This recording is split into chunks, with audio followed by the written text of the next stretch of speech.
अस्सलाम वालेकुम, मेरा नाम है फ़िज़ा अब्दुल मनान। उम्मीद करती हूँ आप सब लोग खैरियत से होंगे। गोहर पब्लिशर में आप सबको खुशामदीद। हमारा मोटो है redefining the geography of education through digital resources for conceptual learning, और हमारी किताब का नाम है गोहर ग्रेस उर्दू नर्सरी 4+। सफ़ा नंबर 70 पे हमारे पास मौजूद है हरूफ तहजी का एक और दोस्त जिसका नाम है गाफ ग। गाफ के दोस्तों से मिलने से पहले हमारे पास कुछ हदायत हैं जो साजा के लिए हैं। देखते हैं वो क्या हदायत हैं। हर्फ गाफ रेज सैंडबुक्स पर लिख के दिखाएं और बच्चों से इसकी मशक करवाएं। गाफ और इससे शुरू होने वाले अल्फाज की पहले खुद बुलंद ख्वानी करें, फिर बच्चों से करवाएं।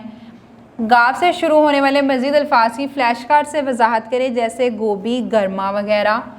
हर्फ गाफ के 2 हर्फ अल्फाज पढ़कर सुनाएं।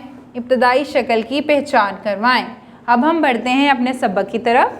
जी बच्चों, यहाँ पे हमारे पास मौजूद है गाफ की मुकम्मल शक्ल और गाफ की इब्तदाई शक्ल। आप देख सकते हैं गाफ की मुकम्मल शक्ल और गाफ की इब्तदाई शक्ल मौजूद है, और मौजूद हैं इनके कुछ दोस्त। सबसे पहले हमारे पास मौजूद है गेंद। गेंद के बारे में आप सबको पता है, मैच खेलने के लिए भी इस्तेमाल होती है, वैसे भी आप गेंद के साथ मुख्तलिफ खेल खेल सकते हैं।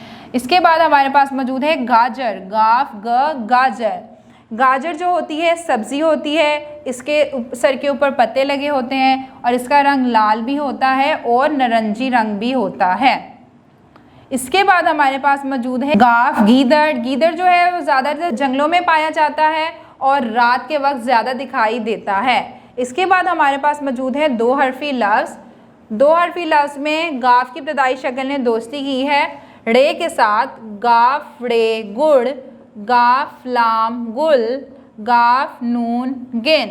उम्मीद करती हूँ कि आपको समझ में आ गई होगी। किसी बड़े की रहनुमाई के साथ इसको दोहराते रहें ताकि रवानी बनी रहे। अगली वीडियो तक के लिए अल्लाह हाफ़िज़।